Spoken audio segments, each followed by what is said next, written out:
Coucou à tous, j'espère que vous allez bien. On se retrouve aujourd'hui pour ce qui était censé être un live et puis après quelques cafouillages, on a décidé de faire un enregistrement rien qu'entre nous et puis vous aurez, vous, la vidéo demain sur la chaîne comme c'était prévu à partir de 10 heures, donc le mardi 26 janvier.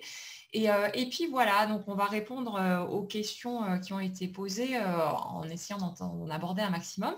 Donc c'est Cécile, ma coéquipière que je vous avais présentée récemment, qui va lire les questions et puis elle pourra rebondir dessus ou voilà, tu interviens quand tu veux et puis on va voir comment ça se déroulera et puis voilà, donc c'est parti, on y va, c'est quand tu veux.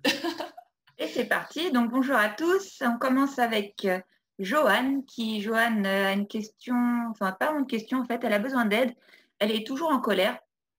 C'est quelque chose qu'on peut malheureusement tous comprendre depuis toujours, en fait. Donc, elle se demande si ça vient de l'enfance ou bien si c'est parce qu'elle n'arrive pas à poser ses limites. En tout cas, ça lui pourrit carrément la vie. Elle en a ras-le-bol parce qu'elle est tout le temps en train de bouillonner. Donc, elle demande ton aide, Laure, à toi. Ouais, Johan, pour moi, la colère, c'est chez toi, hein, dans ton système, c'est surtout le fait que tu ne veux pas, pour le moment en tout cas, aller contacter tes émotions. J'ai l'impression plus que c'est de la carapace, un besoin de se couper quelque part de ta sensibilité. C'est comme si tu étais beaucoup trop chahuté en ce moment et que du coup, ça partait dans tous les sens. Et bon, ça se comprend, hein, on a passé une année 2020 de merde. Et du coup, on est tous un petit peu à fleur de peau aussi. Mais chez toi, cette colère, c'est vraiment, j'ai l'impression, c'est toutes les choses que tu n'as pas dites, toutes les choses que tu n'as pas exprimées, tout ce que tu as gardé à l'intérieur pendant des années, toutes les limites qui n'ont pas été posées avant. Et j'ai l'impression là que tu arrives tellement à saturation, finalement, tellement en ras-le-bol de toute tous les pics que tu t'es pris dans la tronche, tous les conflits, toutes les choses qui t'ont mis hors de toi, toutes les fois où tu t'es pas respecté, où tu t'es pas écouté, où tu t'es pas fait passer en première, en fait, j'ai l'impression que c'est ça qui est en train d'exploser parce qu'il y a une part de toi qui dit stop, qui n'en peut plus, qui en a totalement ras-le-bol. Et c'est ça, cette colère bouillonnante que tu sens en permanence, où tu as l'impression d'être une boule de nerfs, le dragon, et par ici, on connaît bien aussi. Et du coup, j'ai vraiment l'impression que c'est ça. Qui te met dans cet état de bouillonnement intense, toutes les injonctions, tous les impératifs, tout ce que tu t'imposes et dont tu ne veux pas ou plus. Donc, il est temps de faire le grand ménage, il est temps de pousser tout ça, de tenir plus compte de toi, de t'écouter plus et de respecter la personne que tu es, de faire passer ton intégrité avant tout le reste et de faire le grand ménage en fait par rapport à tout ce qui te pèse, de t'autoriser à dire les choses, à envoyer bouler les gens aussi hein, quand ils dépassent les limites ou peu importe. Vraiment à te faire passer en premier, à te choisir envers et contre tout, peu importe les situations, peu importe qui tu as en face de toi. C'est vraiment ça que je ressens derrière ta colère et le besoin maintenant d'être la reine de ta vie et de ne plus faire passer les autres avant, de ne plus faire passer les besoins des autres en priorité ou de ne plus te retenir de quoi que ce soit en ayant peur des réactions des autres et en ayant peur je sais pas, qu'on t'envoie chier, qu'on te rejette, qu'on te repousse, etc. Mais vraiment, ça doit être toi, ta priorité et c'est comme ça que ta colère, elle va pouvoir se dissiper parce que tu vas retrouver plus de justesse dans ta façon de te traiter toi-même, d'aborder ta vie et tous les sentiments d'injustice, tous les ras-le-bol, tout ce que tu as pu vivre et qui viennent appuyer généralement sur ta colère et la déclencher, ça va pouvoir s'apaiser, mais c'est à toi de jouer, de faire le grand ménage et d'aller au fond des choses et de plus poser les limites à certains endroits, mais te retenir à d'autres en fonction de qui tu es en face de toi ou des situations, peu importe. Mais c'est vraiment là, c'est le moment d'aller jusqu'au bout du truc et de vraiment penser à toi et c'est comme ça que ça va pouvoir se libérer. Voilà.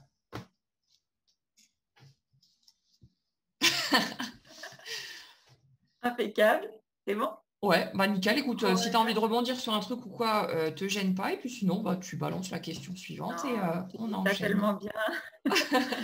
Alors, question suivante. On a une question de Véronique qui écrit des histoires pour enfants. Elle a contacté un éditeur depuis 1 an. Ce monsieur la balade sans arrêt. Donc, situation bloquée, grosse frustration, évidemment. Rien ne se passe. Donc, elle se demande si elle n'a pas travaillé pour rien et pourquoi ça n'avance pas alors qu'elles se sentent tout à fait prêtes et voilà. Donc, est-ce que tu pourrais l'aider? Est-ce qu'elle doit tout plaquer ou est-ce qu'elle doit peut-être contacter un autre éditeur? Enfin, comment débloquer la situation? Véronique, en fait, juste une précision, je vais tous vous tutoyer, hein, je vous invite à faire exactement la même chose en face. C'est plus sympa comme ça, c'est plus chaleureux, et puis comme ça, il n'y a pas besoin de se casser la tête sur à qui on dit vous, à qui on dit tu. Donc, on met tout le monde dans le même panier, et puis voilà. Véronique, par rapport à ton problème d'éditeur, j'ai surtout l'impression qu'il y a une part de toi qui ne veut pas tout à fait y aller et je crois qu'on avait déjà abordé cette question dans une autre vidéo et que je t'avais déjà donné ma réponse à ce sujet-là. Moi, j'ai surtout l'impression que c'est la part de toi qui a peur de se confronter au public, peur d'y aller, peur d'exposer ton travail et qu'ensuite il y ait des retours négatifs ou alors que ça ne donne pas ce à quoi tu aspirais en faisant tout ça. Peur de perdre le côté magique du processus, en fait, où quand tu fais ce que tu as à faire, que tu écris tes histoires, que tu les partages avec les enfants aussi pour ton cabinet et tout ça, peur de perdre l'utilité première et que ça devienne une espèce de produit un vulgaire objet de commerce ou un truc comme ça. J'ai l'impression que tu as peur de perdre l'essence en fait de ce qu'il y a derrière. Mais vraiment le gros nœud, d'après moi, c'est surtout ton envie inconsciente de ne pas y aller parce que ça voudrait dire être exposé au regard des autres. Et j'ai l'impression que tant que tu fais les choses dans ton coin tranquillement pour toi, il n'y a pas de souci, tu te sens à l'aise avec ça et tout va bien. Mais si tu devais passer au cran du dessus et être exposé, j'ai l'impression qu'il y a une part de toi qui croit encore ne pas être suffisante pour que ton travail ait vraiment de la valeur à un niveau beaucoup plus large. Et du coup, c'est la part de toi qui a peur de se confronter à des regards extérieurs qui te renverraient à ça, à ta propre croyance en fait, qui font que ça coince et que voilà. Donc, je dirais envoyer tout plaquer si tu ne le sens pas par rapport à ton éditeur actuel, si tu en as marre qui t'envoie promener, etc., sache qu'il y a d'autres moyens de diffuser ton livre et de le partager. Hein. Donc, tu peux y aller par tes propres moyens, voir ce qui est juste pour toi. Donc, il n'y a pas de bonne ou de mauvaise réponse par rapport à tout ça. Fais ce qui sonne le mieux pour toi, ce qui est en accord avec tes principes, tes valeurs et puis ton envie du moment. Mais tout envoyer plaquer pour laisser le truc de côté, non, c'est juste soit tu te mets au clair avec toi-même sur le fait que tu mérites la reconnaissance ou ce qui va avec et que le regard des autres, tu auras toujours des gens qui vont aimer ce que tu fais, d'autres qui aimeront peut-être moins ou à qui ça ne servira pas et que c'est pas la fin du monde. Accepter la peur de décevoir du coup éventuellement, mais après, il n'y a pas de souci avec ça, c'est juste une question de mettre les feux au vert à l'intérieur, de te donner les permissions, soit d'y aller, de t'exposer sur la scène sous le feu des projecteurs, ou alors tu choisis une autre voie qui est peut-être un peu plus discrète pour toi, genre la petite scène et pas le grand truc où il y a plein de monde qui te regarde d'un coup. Donc y aller peut-être étape par étape, diffuser par tes propres moyens, peu importe. Mais vois ce qui sonne le plus juste, qui est le plus confortable ou le moins inconfortable, en tout cas pour le moment. Mais il n'y a aucun souci concrètement, c'est juste une question de te mettre d'accord avec toi-même intérieurement et c'est tout. Quoi. Voilà. Et voilà. Et comme dit Laure bien souvent, le saut de la foi. Exactement. C'est bien dit. Pour une fois que c'est pas pour moi. Ouais. Alors, trop vite. On continue avec Annabella qui a une peur qui va parler à beaucoup de personnes, c'est la peur du manque, Ouais. surtout financier. Elle a déjà été dans le rouge, on connaît bien. Et voilà, maintenant elle s'en sort, mais elle a toujours cette peur en fait qui est toujours là, qui plane au-dessus d'elle de manquer, que les problèmes ressurgissent, qu'elle reparte dans le rouge. Est-ce que tu aurais des pistes pour sortir de cette peur?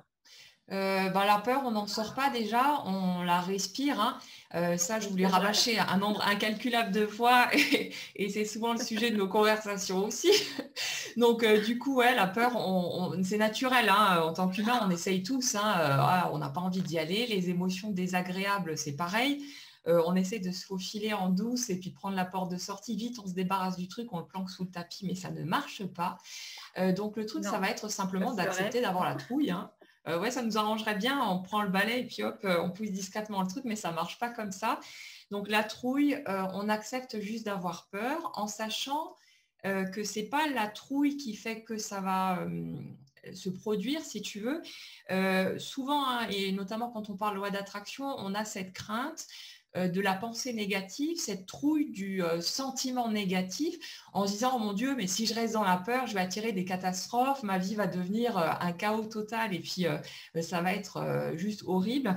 Donc on a tendance à s'auto-censurer quelque part dans ses émotions, dans ses ressentis, par crainte de voir un truc, de provoquer soi-même finalement un truc dont on ne veut pas.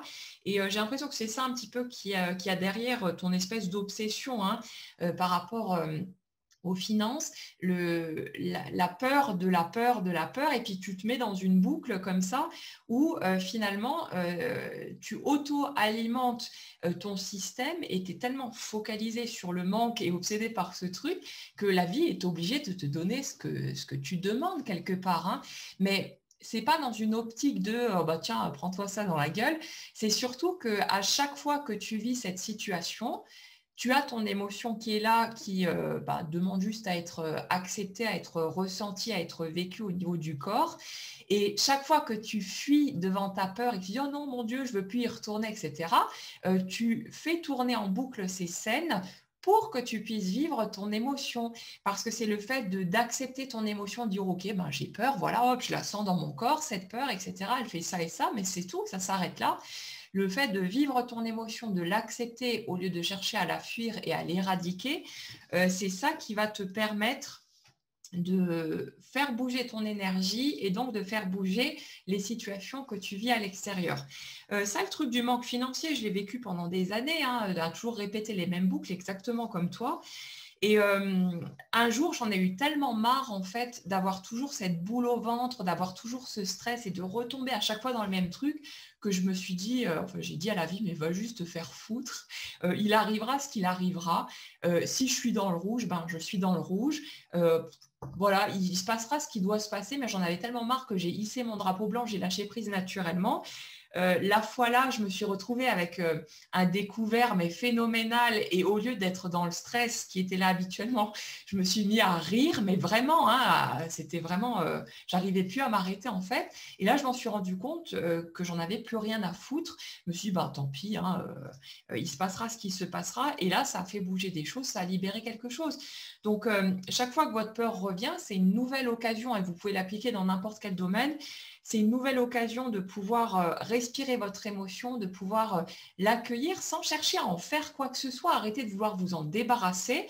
C'est là, vous la ressentez, elle ne va pas vous bouffer, elle ne va pas vous tuer. Ce n'est pas ça qui va provoquer des catastrophes dans votre vie. Donc, hop, regardez juste ce qui se passe, laissez le truc se dérouler, c'est tout. Et c'est ça qui permet de faire bouger notre vibration et donc de faire bouger la façon dont la matière s'exprime ensuite autour de nous, puisqu'elle est juste un miroir de cette vibration. Et puis, c'est tout. Voilà. Ok, on continue? Yes, c'est parti. T'es bien, ça a été chouette. Je suis à fond. Donc, on va continuer avec Samia et on va rester sur le problème des peurs. Ouais. Il faut respirer, j'ai noté. Alors, Samia, elle a tout le temps peur, en fait. Elle vit avec la peur qu'il arrive quelque chose de grave, surtout notamment à elle. Ça va jusque dans ses sensations physiques, donc elle en souffre même dans son corps. Elle explique qu'elle a eu beaucoup de traumas, notamment elle a été une enfant invisible, elle avait toujours peur de déranger. Donc voilà, maintenant elle a beaucoup de crises d'angoisse, surtout quand elle est seule. Est-ce que tu pourrais l'aider? Ouais, Samia, chez toi, ce que je ressens, c'est tu as tellement cherché justement à éradiquer tes émotions et à t'en couper que du coup, c'est comme, vous savez, les cocottes minutes, quand on n'enlève pas le petit machin où il y a la vapeur qui sort et que du coup, bah, la pression augmente à l'intérieur, ben, c'est exactement ce système-là. C'est que tu t'es tellement obligé à te couper de tes émotions déjà toutes petites parce que tu avais peur de déranger, il y avait une sensation d'oppression. J'ai l'impression surtout par rapport à maman, mais papa ont cherché à ne pas le déranger non plus. Il y avait une telle peur de perdre l'amour et l'attention de maman que du coup, tu te coupais complètement de tout ce qui pouvait déranger, de tout ce qui pouvait être expressif, que ce soit dans la colère, dans la tristesse ou quoi que ce soit. J'ai l'impression que tu as mis le volume sur off. de peur justement de perdre cet amour, d'être celle qui allait être rejetée. Tu es devenue cet enfant invisible comme tu l'expliques toi-même pour ne pas déranger. Et à force de réprimer tes émotions, à force de tout enfuir à l'intérieur, à force de tout enfermer, c'est ça qui crée les crises d'angoisse et tous ces trucs. C'est toutes les émotions qu'on a étouffées qui demandent à sortir. Et pour que tu puisses casser cette boucle et sortir de cette espèce de piège que tu as tissé malgré toi, c'est pas de notre faute, on fait ce qu'on peut quand on est gamin avec les circonstances du moment. Mais c'est tout ce que tu as enfermé à l'intérieur de toi qui a besoin de s'exprimer. Et tu as des millions d'occasions de le faire. Chaque jour, il y a des situations qui viennent et qui provoquent des émotions. Ça peut être devant un film, parce que c'est hyper sécurisant. En fait, on sait qu'il ne va rien nous arriver. On est juste en train de regarder une image. Mais ça peut être un moyen doucement de se réconcilier avec le ressenti corporel de nos émotions et du coup de pouvoir s'autoriser à lâcher, à se rendre compte qu'il n'y a pas de danger et à laisser couler ses larmes. Et c'est pas parce que peut-être au début, tu vas avoir de grosses crises de larmes où ça va faire les chutes du Niagara d'un coup parce qu'il y a beaucoup de choses qui vont avoir besoin de sortir ou que tu vas être en mode retardement parce que tu vas te mettre à hurler sur tout ce qui bouge et puis tu vas avoir besoin de laisser sortir tout ça. C'est pas pour autant que tu vas devenir ni violente, ni dépressive ou je sais pas quoi. Donc, tu peux t'autoriser à laisser sortir petit à petit tes émotions. Et c'est ça qui va permettre de réguler tout ça. Quand on parle l'hypersensibilité, on est nombreux à être coincés quelque part là-dedans. C'est souvent parce qu'on s'est coupé de nos émotions à essayer justement de les étouffer qu'on a fini par les vivre à fleur de peau et le moindre petit truc, ça venait nous chatouiller, ça nous faisait exploser ou nous ressentir des choses comme si c'était une montagne. C'est parce que les émotions ne sont pas assumées, elles sont réprimées. On les étouffe à l'intérieur de soi, on essaie de poser le couvercle dessus et puis de s'asseoir encore pour surtout pas qu'ils sautent. Mais c'est uniquement ça. Et là, pour toi, Samia, ça va être le fait de t'autoriser à vivre tes émotions petit à petit avec les scènes qui se présentent. Prends ce qui vient, ce qui est suffisamment confortable pour toi. C'est ça qui va permettre de sortir de la boucle et de soulager ton corps aussi, parce que ce sont toutes ces émotions qui ont été enquistées quelque part, cristallisées dans ton corps, qui font que ça fait mal à l'intérieur. Il va falloir laisser sortir. Ça peut se faire par le sport aussi, ça aide aussi à évacuer. Ou alors mettre une musique qui te branche et danser, mais n'importe comment, comme tu veux, chez toi, on s'en fout. Mais il faut extérioriser, il faut laisser sortir.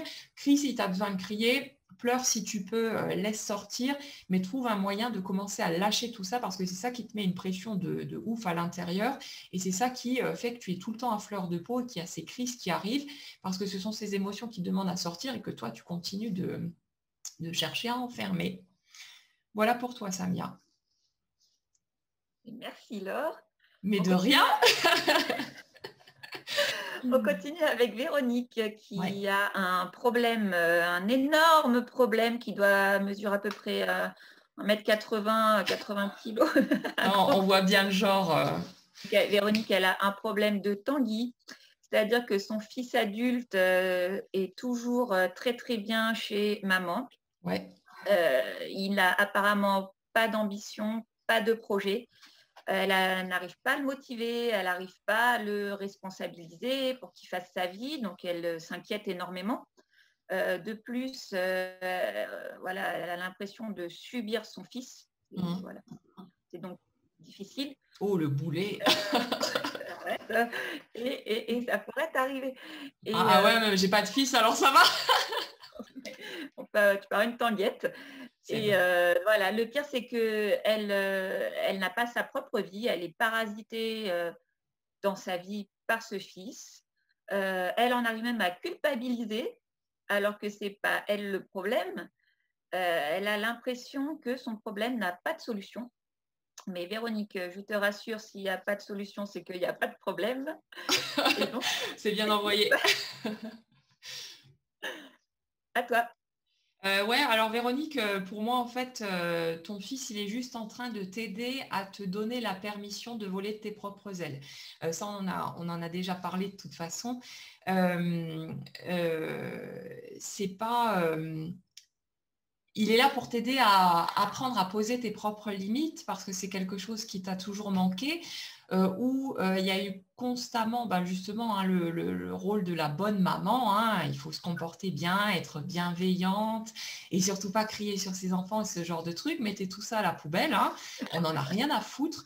On est des êtres humains quand on se cantonne au rôle de la super maman, toujours calme, toujours posée, toujours gentille et souriante, même quand ça fait 15 fois qu'on répète la même chose et que les gosses continuent à hurler dans tous les sens et à nous faire chier.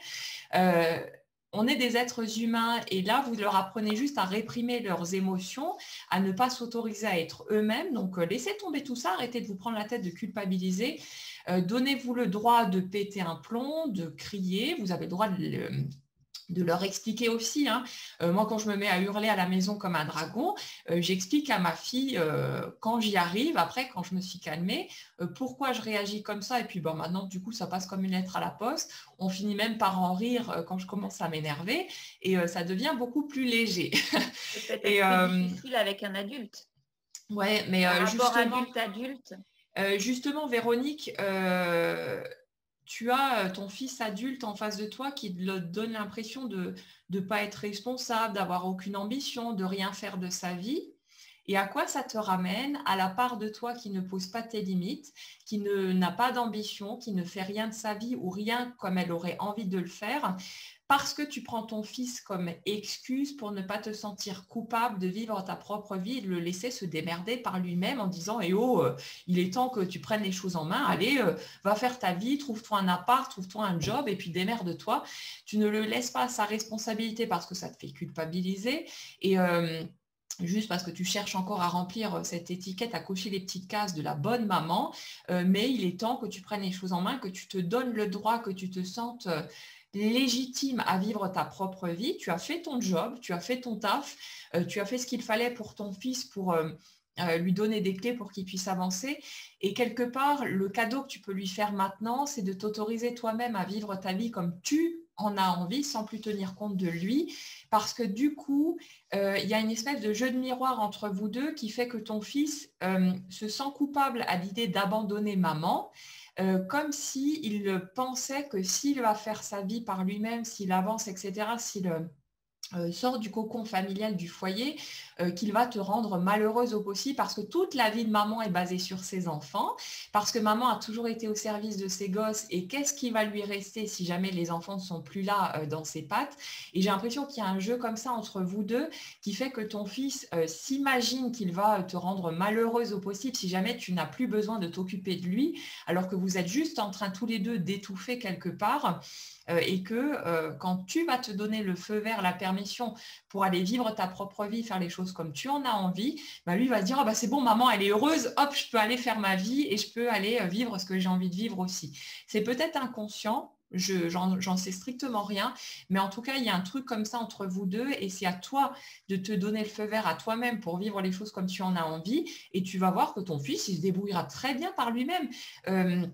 C'est le même mécanisme que dans ces couples de relations toxiques où on croit que si on abandonne souvent notre conjoint, parce que souvent c'est les femmes qui ont cette peur par rapport aux hommes, que oh mon Dieu, le pauvre, il n'arrivera pas à vivre sans nous, il va être malheureux, il va souffrir le martyr, etc.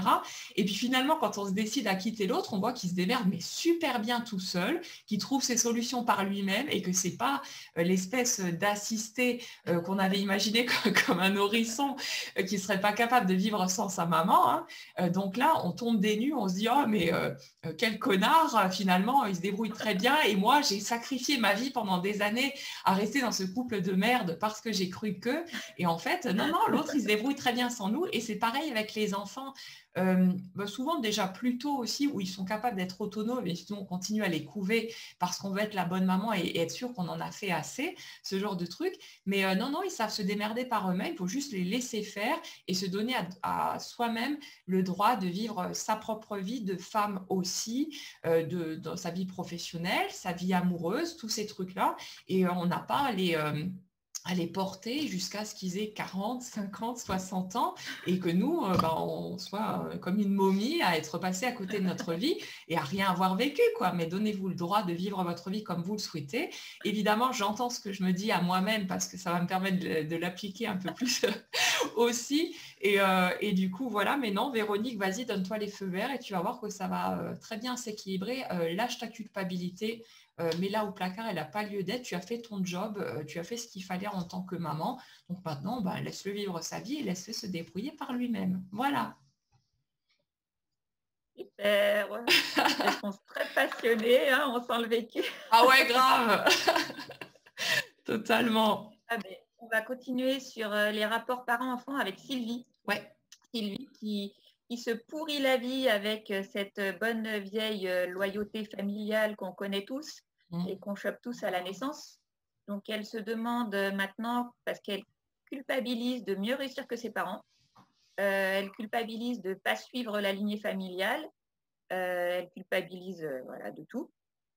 Elle voudrait bien accueillir l'abondance qui arrive dans sa vie sans freiner, justement, à cause de cette loyauté familiale qui l'empêche de vivre pleinement sa vie.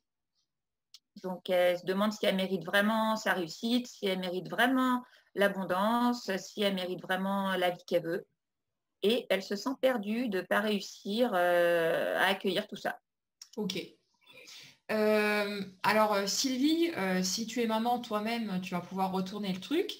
Est-ce que si tes enfants réussissaient mieux que toi, si eux arrivaient, contrairement à toi, à sortir des relations toxiques dont tu parlais, si ils changeaient du coup de travail pour trouver quelque chose de mieux pour eux, est-ce que tu aurais les boules et est-ce que tu aurais envie de leur dire, ah non, non, mais revenez au point de départ, hein. Moi, je veux pas que vous réussissiez mieux que moi. Mais non, moi je veux que vous ayez la même vie bien pourrie, que vous vous priviez de tout, que vous n'ayez pas l'amoureux qu'il vous faut à rester avec ce conjoint, mais qui vous pourrit la vie tous les jours. Gardez ce travail alimentaire qui ne vous apporte aucun épanouissement et qui vous permet seulement de gagner le minimum d'argent. Et puis gardez cette vie de merde. Voilà ce que je veux pour vous, mes enfants. Voilà ce qui est important pour moi. Si un parent fonctionne comme ça vis-à-vis de son enfant, c'est qu'il a sans doute un petit problème. Donc voilà. Mais non, il suffit de retourner le truc pour se rendre compte à quel point, en tant que parent, mais la seule chose qu'on souhaite, c'est que nos gosses évitent tout ce par quoi nous, on est passé en matière de galère, de souffrance et tout le reste. D'ailleurs, même quand on les emmerde avec plein de choses, le but derrière tout ça, c'est justement de tenter de leur éviter de passer par les souffrances que nous, on a vécues de notre côté. Donc, non, non, non, mais il n'y a pas à culpabiliser de mieux réussir que ses parents ou de faire les choix qui collent pour nous et de ne pas suivre la lignée familiale. Mais c'est quoi? C'est loyauté à la con et ça m'énerve forcément parce que j'ai aussi suivi le mouvement comme tellement d'autres pendant des années. Mais c'est quoi? C'est loyauté à la con qui nous font nous dire que nos parents vont pas être heureux pour nous si nous, on est plus heureux qu'eux et si on peut éviter de passer par les galères qu'ils ont subies eux-mêmes. C'est de la logique, c'est du bon sens même. Évidemment, tant qu'on ne l'a pas sous le nez, on ne s'en rend pas compte, hein. Souvent, on reste parasité avec ces trucs-là, mais non, non, non. Autorise-toi à vivre ta vie comme tu en as envie. Tes parents, qu'ils l'expriment ou non, qu'ils soient encore en vie ou pas d'ailleurs, mais ils seront heureux pour toi, quoi. La seule chose qu'on souhaite en tant que parents, c'est que nos enfants puissent avoir la vie qu'ils ont envie d'avoir. Et pour rien au monde, on souhaiterait qu'ils galèrent comme nous, qu'ils rencontrent les mêmes difficultés. La question, elle ne se pose même pas. Donc, fonce, vis ta vie et lâche cette culpabilité, quoi. Tout va bien. Il y a Luna qui aboie en bas pour appuyer le truc, d'ailleurs. Elle a raison. Exactement. On continue? Ouais. Alors, on continue avec une question qui m'a beaucoup, beaucoup touchée parce qu'on va se retrouver nombreuses. C'est la question de Marie-Evenette qui, qui se demande comment lâcher un partenaire dépendant affectif, un boulet en somme, qui s'accroche, qui ne veut pas lâcher. Elle voudrait le lâcher en douceur et je sens déjà ta réponse. Voilà. Tu me connais si bien. Ah oui, je sens que ça monte là. Voilà, elle a des craintes en fait de ne pas réussir à le lâcher en douceur. Et elle en est rendue au point d'avoir envie de lui taper dessus quand elle l'entend geindre. Et comme on te comprend, Marie-Evenette. Comme on te comprend, Marie-Evenette. Comme on te comprend. Non, c'est à toi avant qu'un meurtre soit commis. Exactement, parce que j'ai plus de place dans mon jardin pour enterrer d'autres cadavres. Donc, bon, on va laisser sortir la pression. Hein. Je vous dis d'assumer vos émotions. Donc, le partenaire dépendant affectif, en fait, on ne se retrouve pas avec ce genre de partenaire si on n'est pas soi-même dépendant affectif. Et ce que je ressens chez toi, Marie-Evenette, c'est la peur de lâcher l'affaire, parce qu'il y a une part de toi qui est bien arrangée par le fait que l'autre continue de te courir après, parce que ça t'évite de te confronter à l'idée que tu as pu éventuellement ne pas être aimé sincèrement ou que tu sois plus aimé maintenant.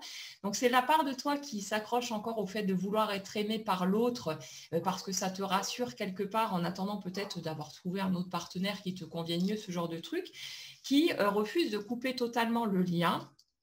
Donc là, le fait de couper, de lâcher en douceur, c'est toi qui as besoin de lâcher en douceur en fait cette situation-là, au lieu de trancher net quand on est vraiment prêt à sortir d'une relation toxique.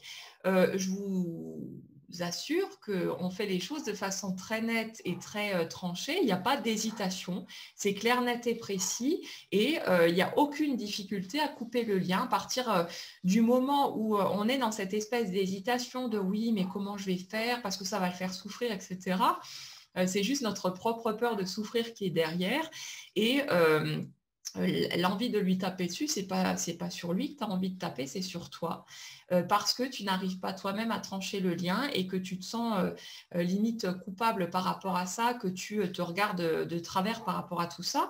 Donc, c'est pas cette personne hein, qui te donne envie de réagir de cette façon, c'est toi-même. Donc, mets-toi d'accord avec toi. Tu as le droit, évidemment, de te laisser du temps. Tu as le droit de ne pas te sentir prête encore à trancher complètement. Il n'y a pas de souci avec ça. Vis les choses au fur et à mesure comme tu peux, simplement. Mais là, le truc de lâcher en douceur, c'est juste tes propres peurs de te retrouver face au vide et face à l'inconnu. Et c'est juste ça hein, qui fait que tu as du mal à lâcher, que tu laisses encore des affaires chez lui, parce que c'est pas un enfant qui va mourir s'il n'est plus nourri par toi, si tu le laisses vivre sa vie. On a abordé la question avant, il est tout à fait capable de s'en sortir. Et à mon avis, il y a bien moins de souffrance que ce que tu imagines qu'il pourrait y avoir de ton côté. Donc, va chercher tes affaires et coupe le lien si tu en as envie. Et si ce n'est pas le cas, ben, donne-toi la permission de ne pas y arriver encore. Et puis, c'est tout, quoi.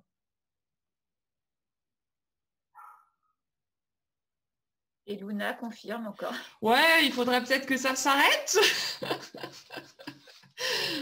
On continue avec Véronique. Oui. Qui se demande si elle achète tout de suite une corde ou si elle a encore de l'espoir. Donc Véronique n'achète pas de corde. Sauf pour faire la corde à sauter éventuellement, mais autrement, c'est pas intéressant. Exactement, sinon non, n'achète pas. Donc Véronique, son problème, c'est qu'elle est dans une boucle. Elle a beaucoup de soucis. Elle pose des actions pour s'en sortir. Le problème, c'est que malgré toutes ces démarches, elle retourne toujours à la case départ sans toucher 20 000. Donc, c'est un problème. Comment faire pour sortir de cette boucle et pas repasser par la case départ et enfin avancer? En fait, déjà, Véronique, tu surjoues le nombre de soucis, le nombre de choses que tu mets en place pour ne pas retourner au point de départ. Il y a vraiment une espèce de posture de « Oh mon Dieu, ma vie est terrible ». La posture de la victime hein, qui a besoin d'être plainte. Hein, et bon, la souffrance, quelque part, le ras-le-bol qu'on peut ressentir derrière est humain et légitime. Mais moi, j'ai surtout l'impression que... ouais, en fait, ça se relie un petit peu à la question précédente. Parce que c'est ton énergie, elle dit j'assume pas mes choix, j'ose pas y aller, je me cherche des excuses pour ne pas vivre la vie que j'ai envie de vivre et je fais semblant de participer à plein de choses pour faire bouger ma vie, mais je m'implique pas vraiment, je laisse les autres prendre les commandes, c'est comme si tu laissais l'évolution de ta vie dépendre en fait d'éléments extérieurs à toi et que tu n'assumais pas totalement la façon dont tu vas prendre les choses en main. Il n'y a pas beaucoup de soucis qui te brident au quotidien. C'est juste toi qui es tellement focaliser sur les soucis que tu vois qui te servent de prétexte en fait pour ne rien faire bouger. Et le fait de retourner au point de base, c'est parce que ton émotion, elle n'est pas vécue. C'est toujours tout ça qui tourne en boucle. Tu es en train de refuser à chaque fois de ressentir ce que tu as besoin de ressentir pour faire bouger les choses. Ta peur, c'est pas une vraie peur de quelque chose. Enfin, c'est pas un truc auquel tu as directement accès, c'est plus le refus de l'émotion, quoi. C'est oh non, je veux pas y aller, c'est tu es en train de freiner des deux pieds et à chaque fois qu'une situation se présente qui te permettrait de déverrouiller le truc en reconnaissant simplement cette part de toi qui ressent ce qu'elle ressent à ce moment-là, à chaque fois tu refuses le truc parce que tu dis ah non, pas encore de la souffrance, j'en peux plus, il y a eu trop de galères et ci et ça. Et du coup, tu refuses de vivre les choses par album et tu souffres déjà en fait de te bloquer, d'être en résistance comme ça. Et c'est ça qui te fait tourner constamment en boucle, hein. Donc non, pas besoin effectivement d'acheter de cordes, mais il va falloir s'autoriser à y aller parce que sinon tu vas continuer à tourner en boucle. L'avantage, c'est que tu vas continuer à tourner en boucle jusqu'à ce que tu satures de ras-le-bol et que tu exploses par toi-même et que ça fasse bouger le truc tout seul. Donc, c'est à toi de prendre les choses en main, de t'autoriser à y aller et d'arrêter de refuser quelque part ce que tu ressens par refus finalement de vivre d'éventuelles émotions négatives. Mais en fait, tu ne vois même pas que tu es en train de t'empoisonner toute seule parce que c'est toi qui te maintiens dans la boucle à toujours refuser d'y aller et à savoir inconsciemment que c'est toi qui te maintiens figé sur place en plus, donc il y a un truc de culpabilité et tout ça derrière, mais c'est toi qui te maintiens prisonnière, donc accepte de ressentir ce que tu ressens, accepte de te confronter à d'éventuelles difficultés, à un possible échec, un possible chagrin d'amour ou tout ce que tu veux, peu importe le domaine concerné. Et puis voilà, quoi. Là, donne-toi le droit d'éventuellement te casser la figure et de ressentir ce qui pourrait aller avec. Et c'est ça qui va faire bouger tout ça pour toi et qui fera bouger la façon dont la vie s'exprime concrètement du coup. Merci Laure. Et de rien. C'est avec grand On plaisir. continue avec Christina. Ouais. Alors, Christina, pareil, je me suis forcément reconnue dans sa problématique qui va aussi, je pense, parler à beaucoup de monde. Elle a une croyance qui l'empêche d'être heureuse et qui lui pourrit la vie dans tous les domaines, amoureux, financiers ou même autres. C'est la croyance du « c'est trop beau pour être vrai ». Donc, à chaque fois que quelque chose de bien lui arrive, il y a un problème en fait, et parce qu'elle entretient cette croyance, donc ça tombe à l'eau, c'est annulé, ça part en cacahuète, ça marche pas. Voilà, donc elle a besoin de ton aide pour analyser un petit peu cette mauvaise croyance. Ouais. Je le retournerai simplement. C'est trop beau pour être vrai. Et après tout, si c'était vrai tout court. Et puis voilà.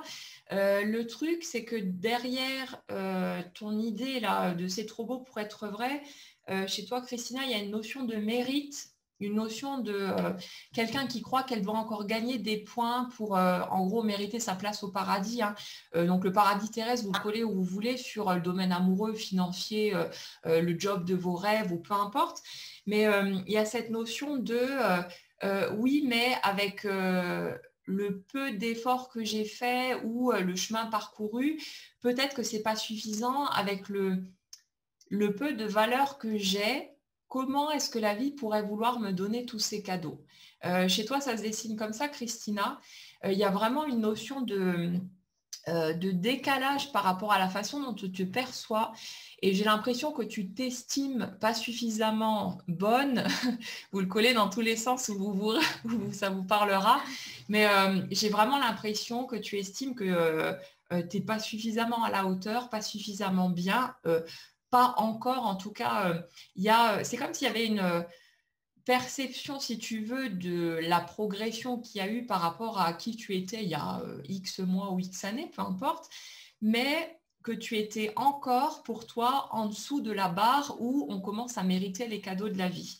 Et du coup, il y a un truc de cet ordre-là qui fait que chaque fois que quelque chose de bien t'arrive, tu n'arrives pas à y croire parce que tu dis « ouais, non, mais c'est une blague, c'est pas possible » parce que tu as l'impression tu as l'impression que comme tu ne donnes pas une vraie image de toi et pas totalement encore au monde, c'est pas possible que ce soit un vrai cadeau. C'est un fait qu'on s'est forcément trompé parce que tu es consciente du fait que la vraie Christina, celle que tu as envie d'exprimer, elle se planque encore derrière un masque. Et du coup, comme tu as la conscience de l'espèce de jeu qui se déroule là, de l'espèce de posture fausse en fait par rapport à ce que tu montres au monde, j'ai l'impression que tu crois ne pas mériter parce que tu as l'impression d'être pas suffisamment de valeur en montrant cette image fausse de toi. Chez toi, c'est comme ça que ça vient se dessiner derrière. C'est trop beau pour être vrai parce que c'est toi qui n'es pas vrai totalement dans la façon dont tu te montres au monde. Et plus tu vas t'autoriser à être vraiment toi, à faire tomber ta carapace, tes postures, tout ce qui te permettait de te planquer avant en fait, pour être sûr d'être aimé d'après ce que tu croyais qui allait te permettre d'être aimé, plus tu vas oser te montrer vraiment toi et plus tu vas arriver à raccorder le fait que si, c'est super beau, mais c'est tout à fait vrai et que c'est mérité, que tu es digne de vivre tout ça parce que tu te seras mise d'accord avec toi-même et que tu arrêteras justement d'être dans cette posture qui te fait dire ouais, mais il y a forcément une tricherie, mais c'est parce que toi, tu triches encore intérieurement à cause des peurs qui sont là. Donc, respire tes peurs, autorise-toi à avoir la trouille, hein, c'est normal. C'est pas évident de se montrer tel que l'on est et ça demande du temps, ça demande de la mise en pratique aussi pour tâter le terrain petit à petit et voir que, ok, ben là, je suis moi-même et puis ça va, personne me bouffe, personne me crie dessus, etc. On a encore ces peurs d'enfants qui restent un peu greffées sur notre dos. Et c'est ça, en fait, c'est continuer à faire tomber le masque à ton rythme, hein. Il n'y a pas besoin de tout faire tomber d'un coup, de se foutre à poil, entre guillemets, directement. On peut y aller étape par étape, petit à petit, en fonction de comment on se sent et de comment on est prêt à se montrer au monde. Mais c'est vraiment ça chez toi, c'est que tu n'arrives pas à croire que c'est vrai parce que tu n'es pas suffisamment vrai et que tu as conscience de cette fausseté en quelque sorte à cause des peurs qui sont là, d'être encore planqué derrière une image factice de toi.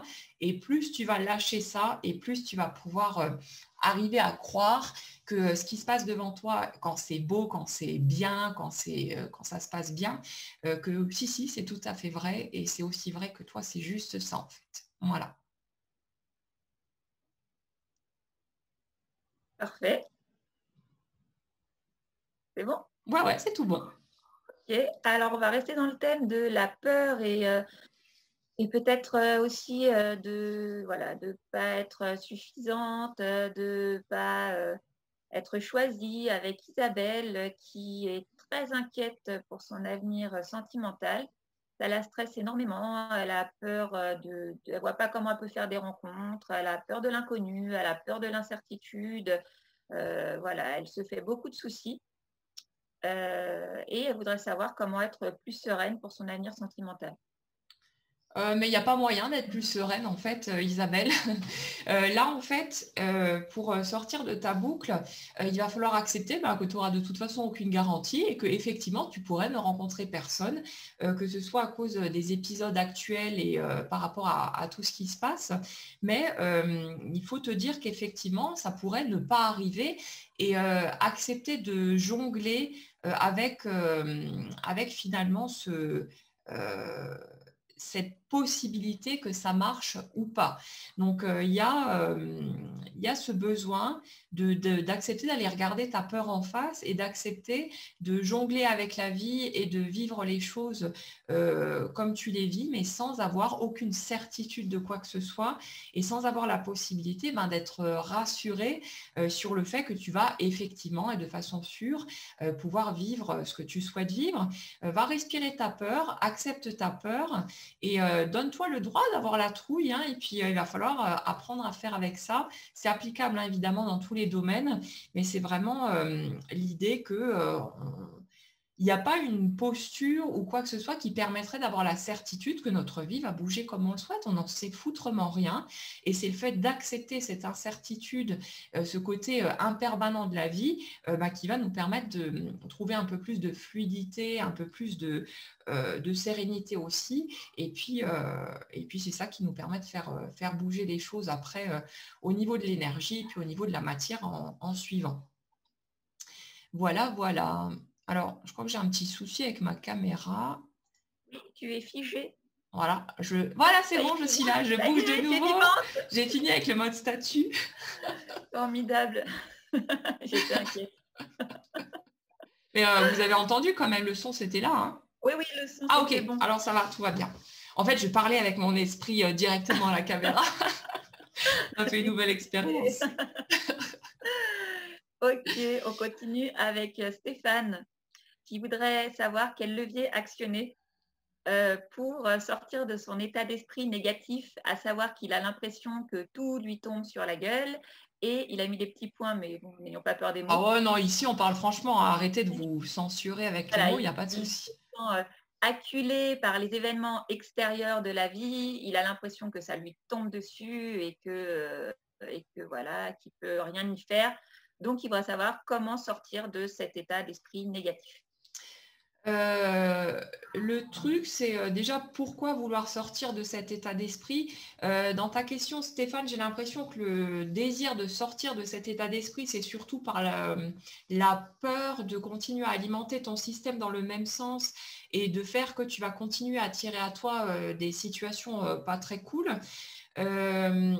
Le truc ici aussi, c'est que il y a tout qui te tombe dessus comme ça, tu as l'impression d'une espèce de cascade en fait d'événements pas agréables parce que tu refuses de lâcher prise et parce que tu refuses de laisser faire. C'est un besoin de lâcher le contrôle chez toi, un besoin d'accepter que tu ne peux pas diriger la vie avec ta tête.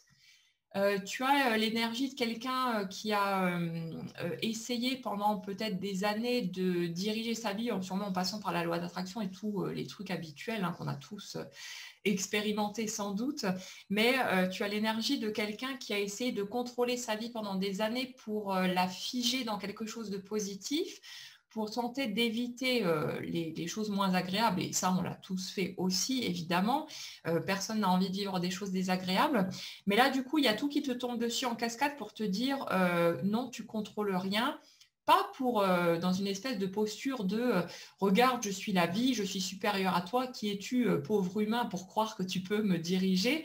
C'est pas dans cet état d'esprit-là. C'est la part de toi qui demande plus de fluidité, plus de douceur et moins de résistance. La part de toi qui est en souffrance et en gros ras-le-bol parce que tu n'arrêtes pas justement d'être braqué, fermé, verrouillé de l'intérieur à vouloir justement tout contrôler. C'est cette part-là de toi qui t'envoie des événements dans le but de te faire vivre des émotions, de faire tomber ta carapace, de te permettre de renouer avec tes émotions, avec tout ce que tu as enfui dans la marmite, comme on en parlait tout à l'heure. Et c'est la part de toi qui a vraiment, qui en a ras-le-bol de vouloir être aux commandes de ta vie et qui a besoin de se laisser porter. Mais c'est comme si tu refusais de céder le levier à une force extérieure, alors que, aussi paradoxal que ça puisse paraître, c'est pile poil quand on accepte de céder le levier à la vie, au monde invisible, à nos guides, prenez ce qui vous parle, on s'en fout, mais c'est pile poil quand on accepte de céder le levier qu'on le reprend le plus en main en fait. C'est en acceptant de lâcher le contrôle qu'on reprend le plus le contrôle, mais pas de la même manière. On ne contrôle plus avec notre tête, mais on accepte de jouer le jeu en équipe avec la vie, de se laisser porter, de laisser les scènes émerger au lieu de vouloir les provoquer en fait avec notre esprit. Et c'est ça qui permet de créer de la fluidité, en fait, que ça devienne plus doux. Il y a aussi chez toi, Stéphane, un petit refus encore d'accepter ta pleine responsabilité dans ce que tu crées. Il y a en fait... c'est plus un truc qui est encore un peu dans l'ombre, comme si tu avais capté que, ok, ouais, ça part de moi, mais qu'il y avait encore une part de toi qui croit que certaines choses proviennent de l'extérieur. Et là, ben, ça va simplement être le fait de te rendre compte que tout ce qui émerge part de toi, mais pas de ta volonté, ça part de ton énergie, ça part de ce que tu dégages. Et à force d'être braqué, verrouillé et dans cette espèce de résistance permanente, c'est toi qui attires à toi involontairement des événements qui vont te pousser à bout jusqu'à te faire exploser, jusqu'à ce que tu te dises, ok, c'est bon, j'arrête de vouloir tout contrôler parce que j'en peux plus d'être verrouillé, d'être braqué à ce point. J'accepte de laisser faire, arrivera ce qui arrivera, tant pis, j'en peux plus, foutez-moi la paix. Et là, tu laisses venir au lieu d'être dans l'attente et ça permet de déverrouiller tout le système et donc de t'amener d'autres choses plus sympathiques et positives. Là, quelque part, c'est la part de toi qui en a ras-le-bol de vouloir contrôler en sachant que ça marche de toute façon pas et que tu obtiens des résultats pourris, qui appelle à toi tout ça pour que tu lâches le contrôle, que tu hisses ton drapeau blanc, que tu laisses les choses se faire, que tu puisses respirer un grand coup de nouveau au lieu d'être tout vraqué, tout verrouillé, limite en apnée. Et c'est ça qui va permettre de redonner du mouvement à ta vie, de redonner plus de souplesse à ton système et de te permettre à toi de vivre les choses de façon plus agréable aussi. Donc, c'est vraiment, vraiment de cette façon que ça se dessine. Et donc, soit tu y vas directement en disant, OK, c'est bon, j'arrête le contrôle, je respire de nouveau, je me détends, je relâche tout ça, tout ce corps qui est tellement contracté. Et voilà, tu ouvres la porte. Ou si tu n'y arrives pas, tu continues de voir les scènes émerger qui vont te taper sur le dos jusqu'à ce que tu lâches tout seul. Et en sachant que ça part de toi, que ce n'est pas une punition extérieure ou quoi que ce soit, mais que c'est là pour t'aider, que c'est là pour te permettre de lâcher. Et la vie fera en sorte que tu y arrives de toute façon. Voilà, voilà. Merci Laure. De rien. Alors, on va continuer avec 2 questions que j'ai regroupées parce que pour moi, ça rejoint le même thème, à savoir, faut-il suivre un modèle pour réussir sa vie? Ne commence pas à bouillir Laure. Ah, j'ai vu ton regard. C'est-à-dire, on a tous, c'est vrai que on a cette image dans l'inconscient collectif du papa, de la maman, le fils, la fille, le chien, la maison, le jardin, le jeu de cette famille, le barbecue, voilà, le jeu de cette famille, le barbecue, le week-end en se tapant dans le dos avec les voisins, tout est beau. Ah non, pas les voisins, non. L'inconscient collectif. Alors, pour ça, on va utiliser les questions de Lily qui nous dit « Si nous ne sommes pas mariés, en couple ou n'avons pas d'enfants, nous n'avons pas réussi notre vie. C'est que nous avons un problème et que nous sommes en quelque sorte des erreurs de la nature. Nous ne pourrons jamais réussir si nous prenons des chemins différents, non conventionnels ou si nous avançons seuls. » Très pessimiste. Ouais. Et Roselyne qui nous dit « Réussir sa vie, est-ce obligatoire? Qu'est-ce que ça signifie exactement? Est-ce qu'il n'est pas obligatoire de trouver sa voie, quitte à la remettre en question plusieurs fois? Est-ce vrai qu'il ne faut avoir aucun regret à la fin de sa vie? » Ah, il ne faut rien du tout, hein, clairement. Bon, il faut, mais ils me font effectivement bouillir. Je ne supporte plus de les entendre. Il n'y a rien à réussir. La vie, elle est là pour être vécue tout simplement.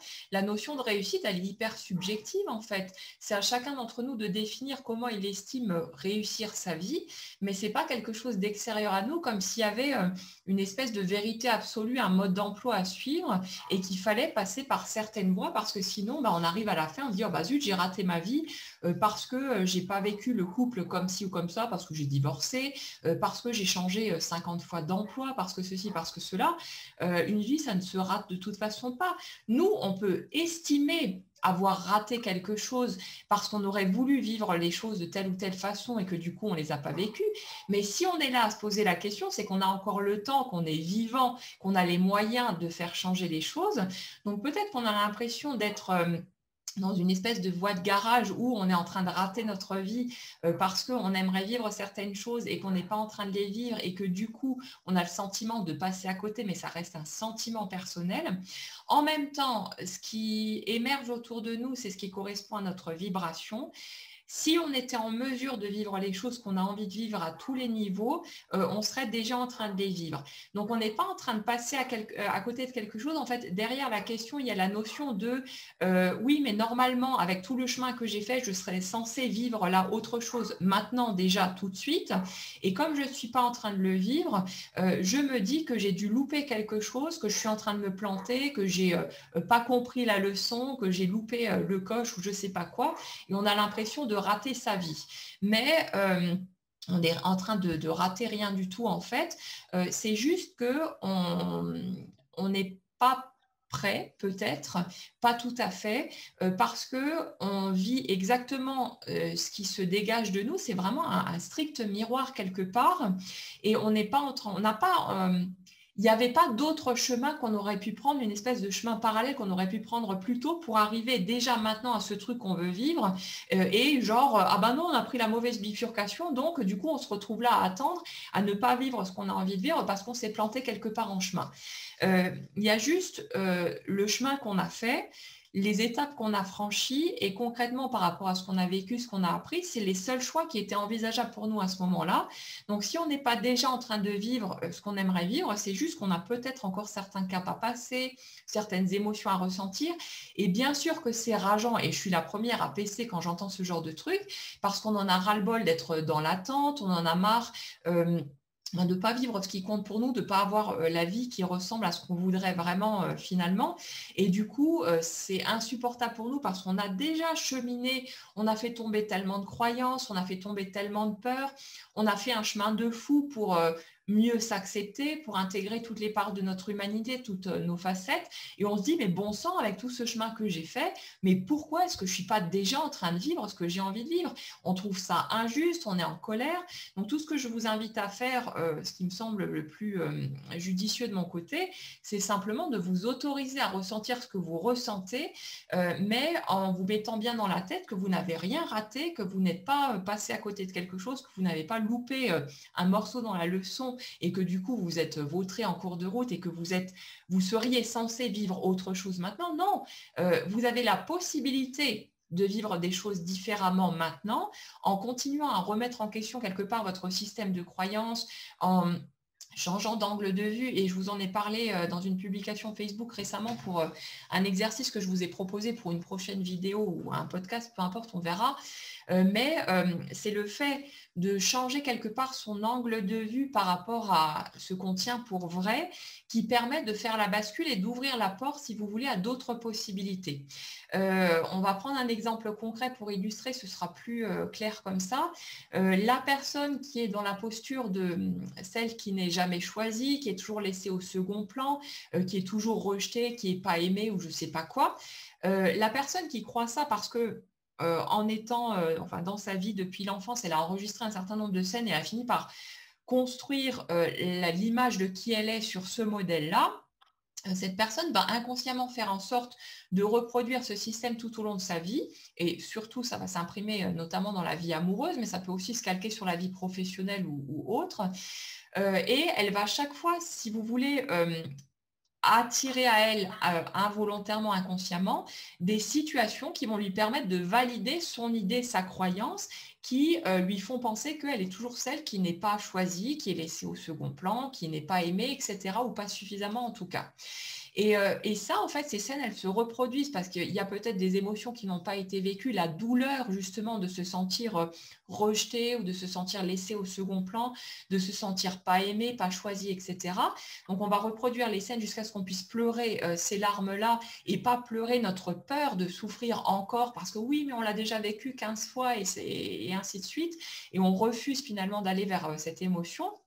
Mais là, on va pouvoir contacter directement l'émotion de la douleur de se sentir rejeté, pas aimé, tous ces trucs-là, ce qu'on n'a pas pu pleurer étant gamin pour tout un tas de raisons. Ces scènes vont aussi se reproduire pour nous donner l'opportunité de changer notre angle de vue quand on sera prêt pour ça et de pourquoi pas réexaminer la situation pour se rendre compte de quelle façon il y a peut-être d'autres versions possibles, d'autres façons d'interpréter la situation parce que c'est rien que ça de l'interprétation Et en décalant cet angle de vue vers d'autres options possibles, il n'y a pas de vérité absolue qui dirait c'est cette version-là qui est juste et pas une autre.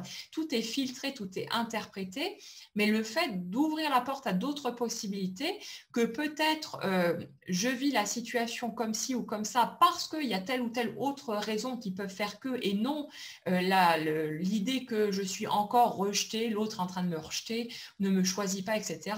Essayez de trouver d'autres options possibles, essayez de faire basculer tout ça pour vous permettre justement d'ouvrir la porte à d'autres possibilités et en incrustant ça quelque part dans votre énergie, parce que vous allez vous dire ouais, après tout, pourquoi pas, peut-être que ce que j'ai cru jusque-là n'était pas une espèce de vérité figée absolue, peut-être que c'était faux, que c'est moi qui me faisais des idées en fonction de mes croyances, de mes filtres, etc. Mais ça va vous permettre de changer votre angle de vue et de permettre à la vie de vous proposer d'autres options à l'extérieur. C'est comme ça finalement qu'on peut bifurquer d'une réalité à une autre.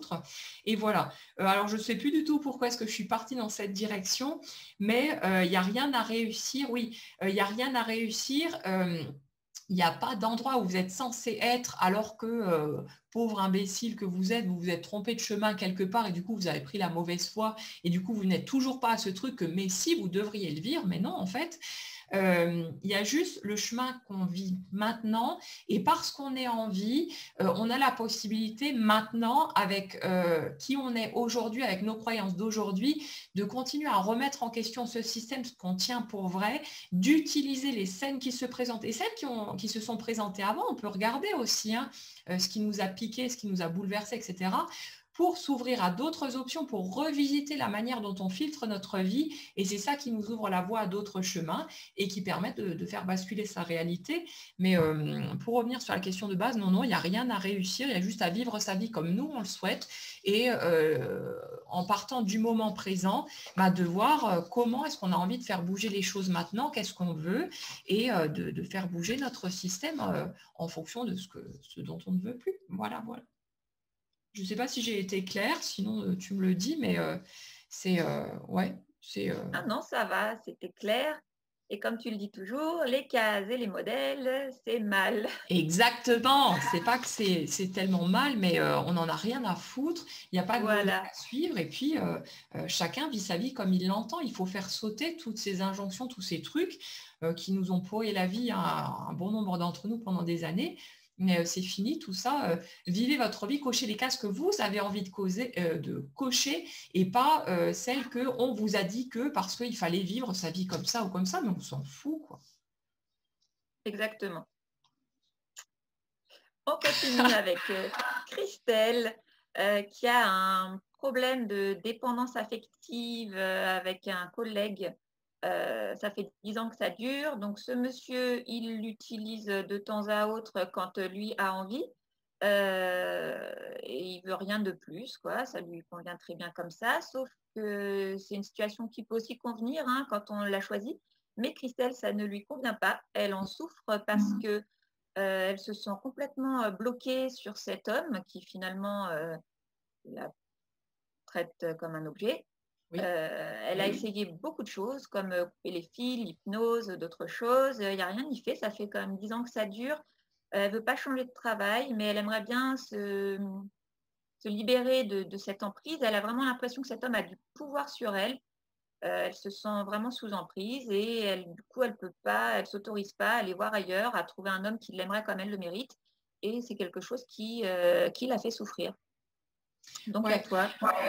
En fait, Christelle, le truc de couper les fils, d'hypnose, détachement et compagnie, c'est juste que tu as essayé de trouver une solution extérieure qui allait miraculeusement faire disparaître cet homme de ta vie, alors que toi, tu n'as jamais posé la barrière en disant stop, la clé, elle est là, il n'y a pas à chercher de midi à 14 heures. Ça fait 10 ans que tu te laisses utiliser comme un objet, ça fait 10 ans que tu te laisses marcher sur les pieds, que tu ne te respectes pas, que tu ne fais pas ce que toi, tu as envie de faire en fait pour être heureuse, et tu avais tes raison de vivre les choses comme ça, donc il n'y a pas à te juger pour ça non plus, mais il faut te dire que la seule solution, si tu veux sortir de cette relation, c'est de poser ton stop et de dire à cet homme, moi, ça ne me convient pas, moi, je mérite une vie heureuse, je mérite une relation pleine et entière, cette relation, elle ne me satisfait pas, je ne veux plus de toi dans ma vie, et c'est tout.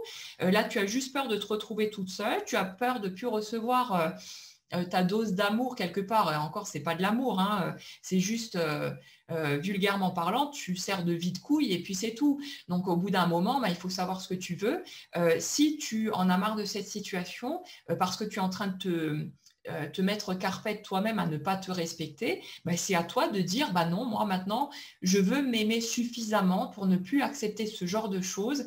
Il y a 8 milliards de personnes sur Terre, donc dans le lot, il y en a quand même un sacré paquet qui pourrait te convenir et te proposer une vraie relation à part entière. Mais comment veux-tu vivre une relation à part entière où tu es choisi, où tu es placé au premier plan, si toi, tu te laisses marcher sur les pieds, si tu ne te choisis pas en te laissant utiliser comme un objet. Alors, je suis peut-être un peu bourrin dans ma manière de te répondre, mais je réponds juste à l'énergie que tu dégages et je crois que c'est exactement ce que tu as besoin d'entendre aujourd'hui, parce que j'ai l'impression que tu as besoin d'être secoué de l'extérieur parce que toi-même, tu n'arrives pas à faire le pas et tu es tout le temps là en train d'hésiter, mais tu n'oses pas vraiment y aller par peur. J'ai l'impression d'être détesté par cet homme aussi, hein, c'est là que tu n'oses pas poser ta limite. Mais non, au bout d'un moment, c'est toi qui es en train de commencer à te détester toi-même et à te cracher dessus de ne pas arriver à couper avec cet homme, à dire stop. Peu importe qu'il bosse à côté de toi ou quoi que ce soit, hein, c'est à toi de poser ta limite, d'être clair avec toi-même. Tu mérites une relation pleine et entière, le genre de relation que tu as envie de vivre. Comme le disait Cécile, ça peut convenir à certaines personnes si c'est OK pour vous de vivre les choses de cette façon-là, mais il n'y a aucun souci. Mais si vous n'êtes pas d'accord avec ça et que vous êtes là en train de vous dire « Ah oui, mais c'est pas juste, mais l'autre, il ne change pas, il n'avance pas, et puis moi, du coup, j'arrive pas à sortir de là, etc. » Mais n'attendez pas que les solutions, elles arrivent de l'extérieur. C'est à vous de poser votre stop, à vous de dire une bonne fois pour toutes « Non, moi, je veux autre chose », de vous choisir vous en premier. Après, peut-être que l'autre va bouger différemment ou on n'en sait rien. On n'aura aucune garantie de toute façon là-dessus. Mais c'est à vous de poser votre stop, de vous respecter. Sinon, vous ne serez jamais respecté par l'extérieur. Et ça fonctionne comme ça dans toutes les relations, pas seulement amoureuses, mais à tous les niveaux. C'est à vous de commencer à vous choisir en premier et de faire passer votre intégrité avant tout le reste, quitte à vous mettre des personnes que vous aimez à dos, tant pis. Mais au bout d'un moment, on souffre tellement soi-même de ne pas se sentir respecté, de ne pas se sentir exister pour l'autre. Mais regardez seulement à quel point vous n'existez pas pour vous-même en faisant toujours passer l'autre en premier, en privilégiant quelque part le maintien du lien avec l'autre au lieu de privilégier votre bien-être et votre bonheur personnel. Donc, au bout d'un moment, il faut savoir ce qu'on veut. Et là, Christelle, c'est à toi de trancher quand tu te sentiras prête. Il n'y a pas d'obligation de quoi que ce soit, c'est ta vie. Mais puisque tu viens me chercher pour me dire j'ai besoin d'un coup de main, je te donne les clés. Après, c'est à toi de voir ce que tu veux en faire ou pas. Mais la clé, elle est là. C'est à toi de te respecter, à toi de trancher et de prendre une décision si tu veux mettre un terme à tout ça. Voilà. Réponse passionnée encore. Oui, on ne peut pas faire autrement. On sent que ça te parle. Yes. Alors, on va continuer avec Martine. Martine, elle a un souci très simple en fait. Elle a des blocages, elle aimerait bien avancer, sauf qu'elle n'arrive pas à déterminer exactement quelles sont ses peurs et ses croyances limitantes. Donc, elle voudrait savoir quelles questions se poser pour faire émerger tout ça. Moi, je crois, Martine, que tu es surtout en train de chercher des peurs et des croyances limitantes là où il n'y en a absolument pas. Parce que tu ne prends pas les choses en main, tu ne passes pas à l'action et tu es en train de chercher des peurs et des croyances à faire sauter en te disant, bon, si je trouve ce qu'il me faut au niveau des peurs et des croyances, ma vie va bouger toute seule comme par miracle, on va venir poser devant ma porte tout ce qu'il me faut et du coup, je n'aurai rien à faire. Donc là, Martine, moi, dans ton énergie, il y a un truc qui est clairement, on se ment à soi-même. C'est juste, tu as juste besoin de te lever du canapé en quelque sorte et de poser une action concrète. Peu importe dans quelle direction, vous ne prenez pas la tête avec la bonne action à poser parce qu'elle n'existe clairement pas. Ce ne sont pas nos actions qui font que la matière bouge derrière. Nos actions, elles nous aident à ressentir quelque chose ou à croire que ça pourra bouger, mais c'est uniquement dans ce sens-là en fait. Donc, peu importe l'action qu'on va poser concrètement, l'essentiel, c'est que ça nous parle à nous, que ça nous permette de croire que ça peut ouvrir une porte ou ceci ou cela, que ce soit juste pour nous, qu'on se sente aligné là-dessus, qu'on se dise, allez hop, je fais ce truc-là parce que ça va peut-être m'aider à. On ne saura pas, on n'aura pas de garantie non plus sur le fait qu'effectivement, ça fera bouger ou non. Sinon, toutes les actions mèneraient à un résultat positif, j'entends bien sûr dans le sens de ce qu'on veut. Mais là, concrètement, Martine, c'est juste que tu es juste en train de chercher qu'est-ce que je peux faire bouger dans mon esprit pour ne pas avoir à lever le petit doigt.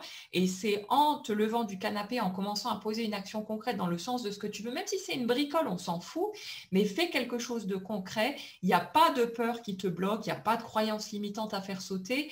Si quelque chose a besoin d'émerger, ça viendra tout seul. Mais si ta vie est aussi immobile et que tu as l'impression d'être figé comme une momie, c'est juste parce que tu ne bouges pas et que tu ne fais rien pour que ça change. Donc, pose quelque chose, fais quelque chose de nouveau, n'importe quoi, un truc qui te branchera, une bricole, peu importe, mais fais quelque chose pour casser tes habitudes, pour sortir de tes boucles et pour semer un vent de nouveauté, si tu veux, dans ton quotidien, et tu verras ce que ça donne. Si ça donne rien, rien ne t'empêche de poser une autre action selon ce qui t'inspire sur le moment, ce qui te parle, mais c'est vraiment à toi de bouger, ça ne va pas venir te tomber dessus tout seul, bien que ça puisse arriver, mais là, non, c'est juste un besoin de bouger concrètement et d'arrêter de croire que c'est l'extérieur qui va se ramener à toi tout seul. C'est juste ça. Voilà. Excellent. Alors, on va continuer avec 4 personnes que j'ai regroupées parce que pour moi, c'était exactement le même thème, à savoir,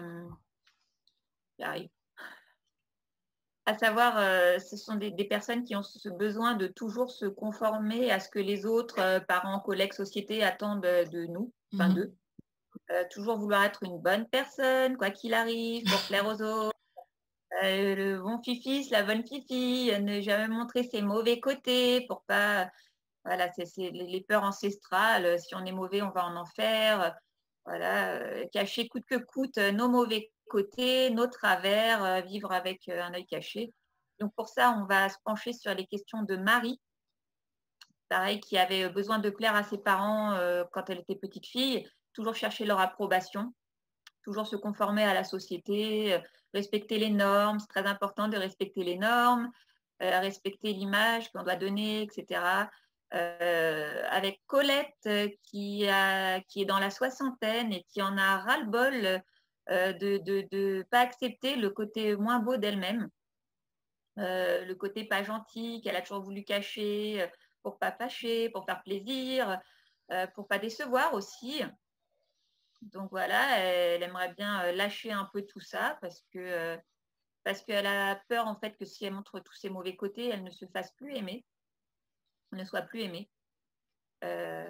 Ensuite, on a Étienne qui réfléchit beaucoup, Étienne, sur le personnel. Donc ça, c'est toujours le même thème, hein. Voilà, toujours plaire, toujours vouloir montrer le meilleur. Toujours rester dans le cadre de la bonne société, de ne pas sortir des clous.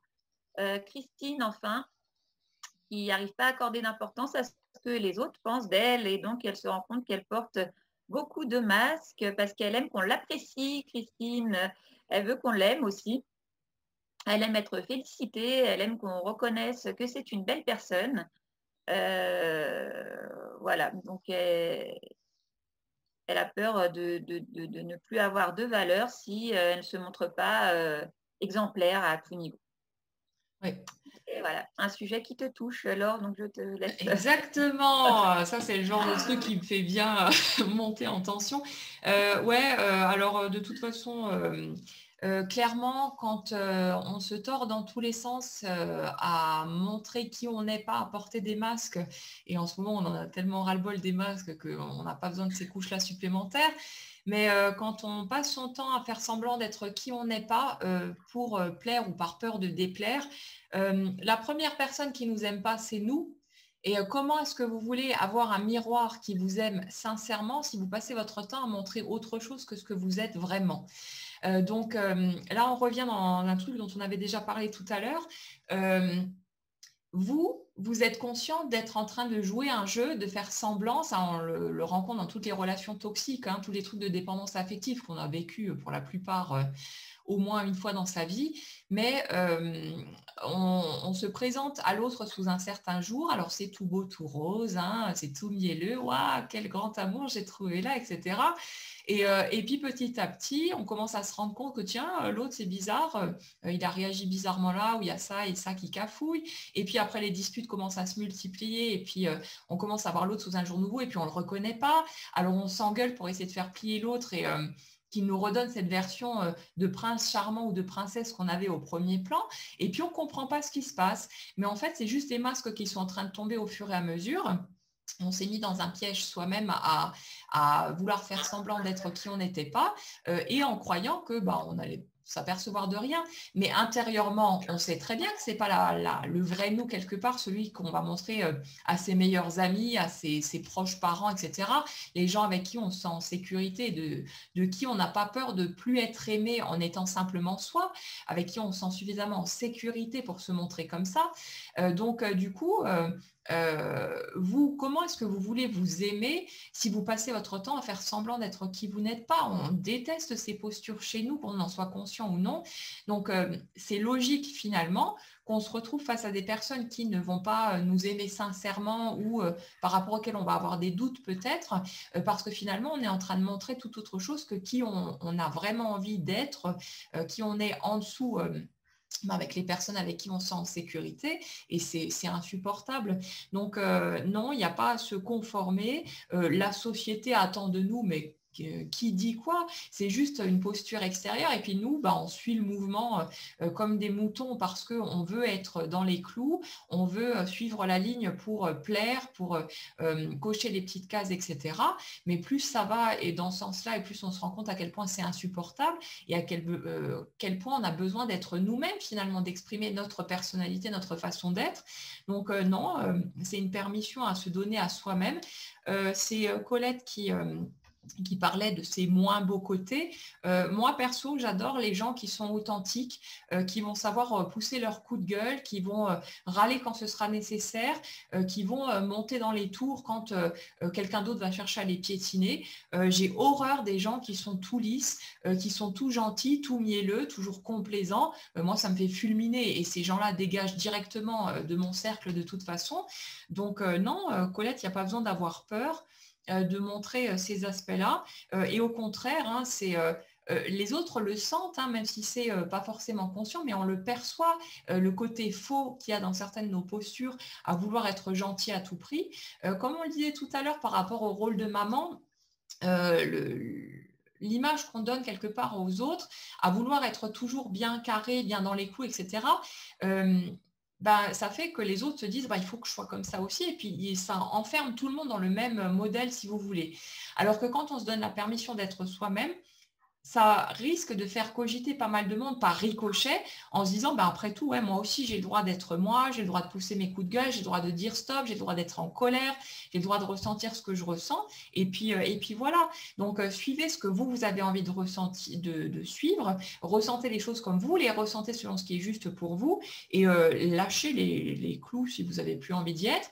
Et pour Christine qui a besoin d'être félicitée et blablabla, mais va te planter devant ton miroir et donne-toi à toi-même le sucre dont tu as besoin pour te sentir bien. Arrête de l'attendre des autres, sinon tu finis par être en colère quand on ne te donne pas ce que tu souhaites, et commencez à vous nourrir depuis l'intérieur, à vous donner cette appréciation, cette reconnaissance. Prenez bien sûr ce qui vient de l'extérieur, hein, quand on vous fait un compliment ou quoi que ça vous fait du bien, mais prenez-le, quoi. prenez tout, mais arrêtez d'attendre que ça provienne de l'extérieur et d'être du coup dépendant des autres pour obtenir cette nourriture-là, et commencez à vous la donner à vous-même, et puis ça ira beaucoup mieux comme ça, quoi. Voilà, c'est tout ce que j'ai à dire sur le sujet, qui a déjà été abordé maintes fois. Donc, regardez les autres vidéos si vous avez besoin de creuser. Mais là, l'approbation des autres et compagnie, arrêtez de vous planquer, ou bien continuez à vous planquer, à détester la personne que vous êtes. Moi, ça ne me dérange pas, hein. Débrouillez-vous avec ça. Mais c'est vraiment un choix personnel. Et après, c'est à nous de trancher, à nous de savoir ce qu'on veut, quoi, hein. C'est tout. Ça va mieux? Ouais, beaucoup. Alors, on va poursuivre avec Lily. Ouais. Alors, Lily, elle a une problématique à la fois simple et compliquée. C'est-à-dire que très simple, elle voudrait se séparer du père de ses enfants avec lequel elle est depuis plus de 20 ans. Elle pense qu'elle ne l'aime plus, physiquement, il ne l'attire plus. Déjà, quand on présente son homme, entre guillemets, comme juste voici le père de mes enfants, c'est qu'on ne le considère plus comme notre homme, mais comme le père de nos enfants. Donc, je pense qu'elle a déjà répondu à sa question dans sa phrase d'introduction. Mais elle hésite beaucoup. Elle hésite parce que l'inconnu, ça fait peur déjà. Donc, elle se demande si ce n'est pas plus la crise de la quarantaine qui lui fait voilà, que sa vie n'est plus pimentée, qu'il n'y a plus grand-chose de neuf. Mais elle ne sait pas vraiment si elle veut se séparer ou pas. Il y a toutes ces choses qui font qu'elle ne ressent plus grand-chose pour cet homme. Mais d'un autre côté, elle le trouve pratique. Cet homme, il a un côté pratique pour la logistique. Et en plus, elle aime bien lui faire des câlins d'amitié et elle lui fait ses petits plats préférés. Donc, ça ressemble plus à un ami auquel on tient, un ami très cher puisque c'est comme le père de ses enfants.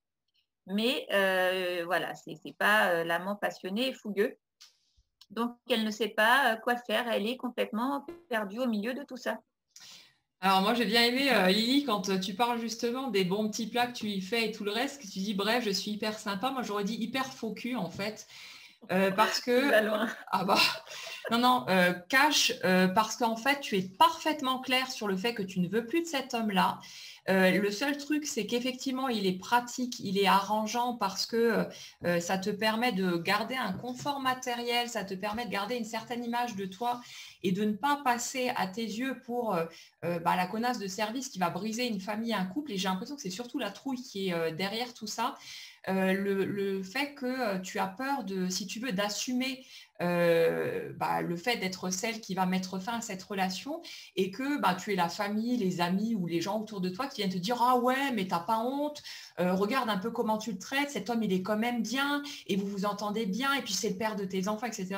J'ai vraiment l'impression que tu aggraves la trouille de devenir une espèce de vilain petit canard en fait aux yeux de ton cercle actuel, des gens qui vous entourent, et de devenir vraiment comme la pestiférée de service qu'on va rejeter, qu'on va foutre à l'écart, qu'on va mettre à la poubelle parce qu'elle a pris la décision de quitter cet homme avec qui elle n'était plus heureuse.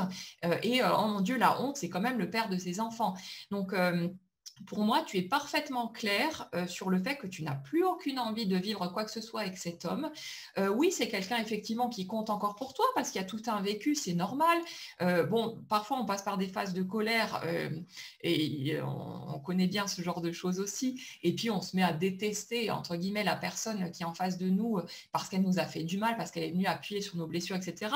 Mais il y a d'autres cas de figure où effectivement l'amour de départ se transforme plus en une espèce d'amitié profonde, de rapport un peu fraternel, quelque chose de ce type-là.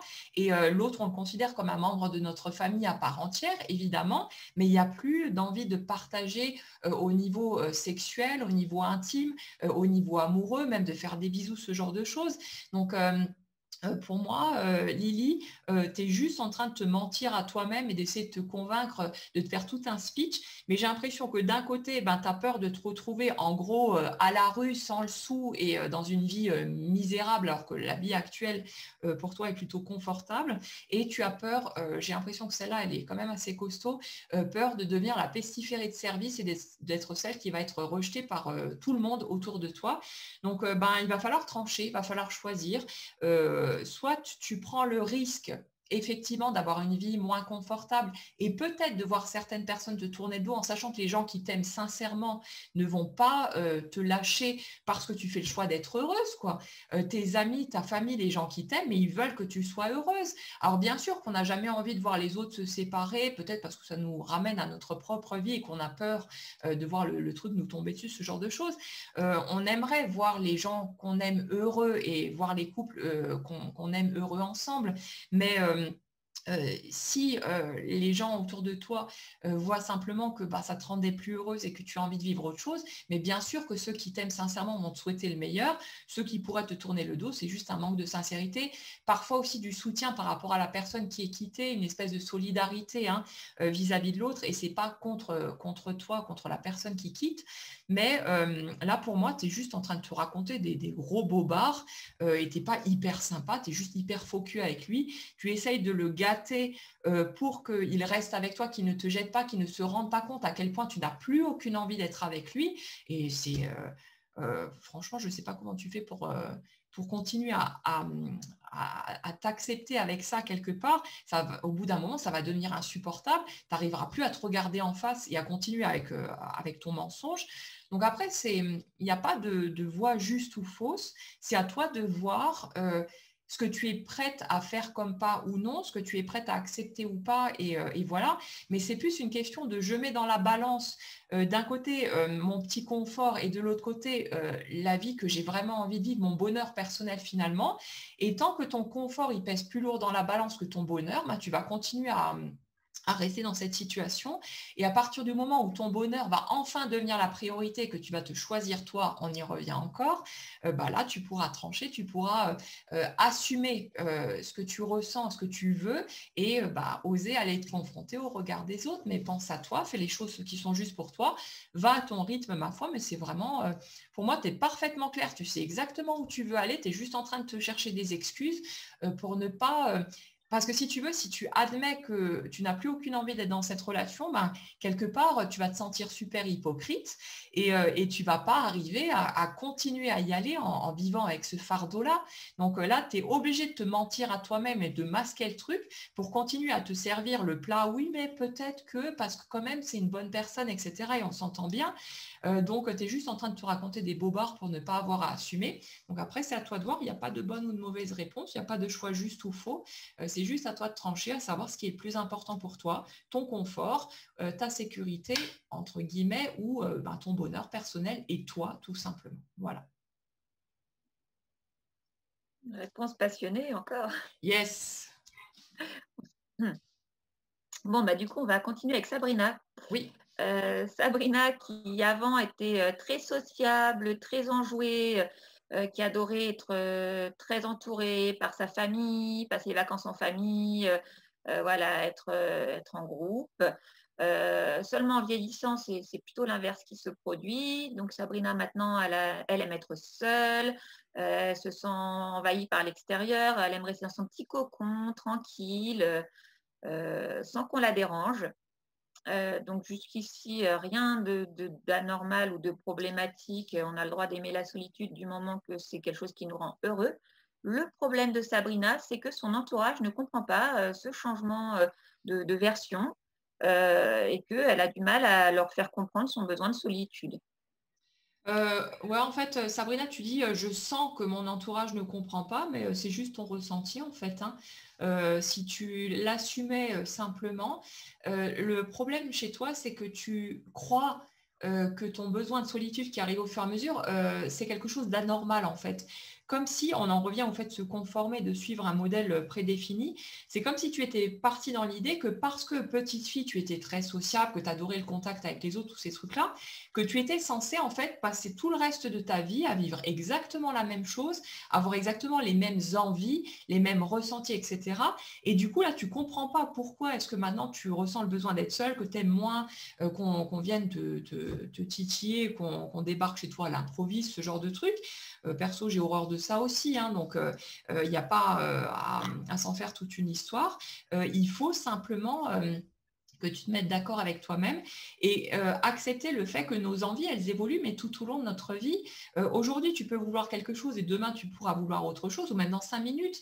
Mais arrêtez de vouloir figer la vie en fait. C'est ça le truc derrière, c'est d'arrêter de vouloir figer la vie comme si c'est quelque chose qui devait rester fixe et qui devait ne surtout pas bouger d'un poil. Ça a démarré comme ça, je dois continuer comme ça jusqu'au bout de ma vie, mais non, assume simplement tes besoins, tes envies, et dès que tu vas te mettre au clair avec toi-même et ton entourage, il n'aura aucune difficulté à comprendre. Hein. En face aussi, il y a des gens qui ont besoin par moment d'être seuls. Par moment, tu auras besoin d'avoir plus de contacts, mais peu importe. Mais suis le fil du moment, apprends à vivre dans le présent de ce que tu ressens au lieu de vouloir te figer sur un modèle que tu es censé suivre jusqu'au bout. Et puis, c'est juste ça. Hein. Il n'y a aucun souci par rapport à tout ça. Et puis, ton entourage, du moment que tu es clair intérieurement, voilà. Et puis, même s'il ne comprend pas, mais qu'est-ce qu'on s'en fout? Tu as le droit de vivre ta vie comme tu veux et tu n'as pas... à chercher à contenter les autres autour de toi pour mieux leur convenir. On est toujours dans le même modèle au final, quoi. Voilà. Voilà. Et du coup, on va finir avec Audrey, puisqu'on arrive à la dernière question. Impec. Audrey, qui a alors, c'est pas vraiment une question, c'est plutôt une idée sujet. Voilà, elle voudrait savoir, en gros, hein, comment savoir si, quand on est avec un homme, si c'est l'homme de notre vie ou si on peut trouver mieux. Voilà, donc si tu te dis que tu peux trouver mieux, c'est que c'est probablement pas l'homme de ta vie, mais je laisse Laure répondre. On est bien d'accord. Okay, Ouais. voilà. En fait, derrière la question, est-ce qu'on peut trouver mieux?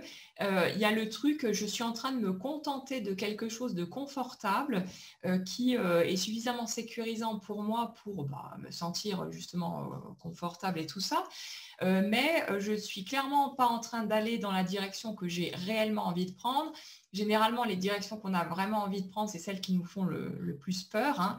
C'est celles qui nous poussent à dépasser nos trouilles et à oser y aller, celles qui nous font vraiment vibrer.